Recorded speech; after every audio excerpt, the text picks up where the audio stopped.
दिल्ली के उपराज्यपाल तरनजीत सिंह संधू ने पुलिस कमिश्नर के साथ हुई एक समीक्षा बैठक में महिलाओं और वरिष्ठ नागरिकों की सुरक्षा से जुड़े इंतजामों का जायजा लिया। बैठक में पिंक बसों में महिलाओं की सुरक्षा से लेकर दिल्ली पुलिस के सीनियर सिटीजन मोबाइल ऐप और बुजुर्गों से पुलिसकर्मियों के संपर्क तक की समीक्षा की गई। उपराज्यपाल ने महिलाओं और छात्राओं से छेड़छाड़ के मामलों में जीरो टॉलरेंस की नीति अपनाने और संवेदनशील जगहों पर पुलिस की मौजूदगी बढ़ाने पर जोर दिया। वरिष्ठ नागरिकों की संख्या का नए सिरे से आकलन कर पुलिस के सीनियर सिटीजन ऐप की पहुंच बढ़ाने को भी कहा गया है। दिल्ली में महिलाओं की सुरक्षा को लेकर कॉलेजों, ट्रांजिट हब और भीड़ भाड़ वाले बाजारों के आसपास पुलिस की निगरानी और गश्त बढ़ाने पर जोर दिया गया है। महिलाओं और छात्राओं से छेड़छाड़ रोकने के लिए तैनात शिष्टाचार स्क्वाड को भी इन इलाकों में ज्यादा सतर्क रहने को कहा गया है। बैठक में दिल्ली पुलिस के शिष्टाचार स्क्वाड के कामकाज और उनकी जमीनी तैनाती की समीक्षा की गई। ये विशेष टीमें कॉलेजों, दूसरे शिक्षण संस्थानों, ट्रांजिट हब और भीड़भाड़ वाले बाजारों जैसी जगहों पर महिलाओं और छात्राओं से छेड़छाड़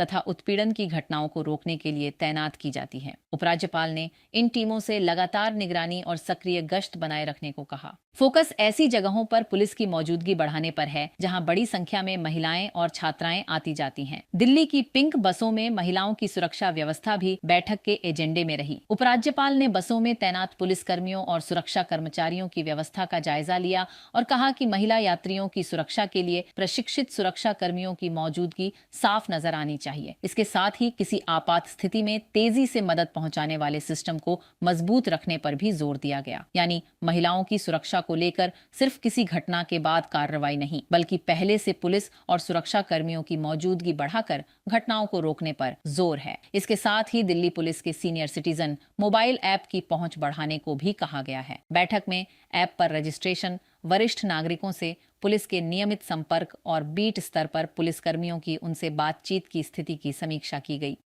पुलिस को यह सुनिश्चित करने को कहा गया कि वरिष्ठ नागरिकों की शिकायतों का समय पर समाधान हो और जरूरत पड़ने पर उन्हें तुरंत मदद मिले। स्थानीय पुलिसकर्मियों के वरिष्ठ नागरिकों से समय समय पर मिलने और उनके संपर्क में बने रहने पर भी जोर दिया गया। Subscribe now and press the bell icon. Never miss an update.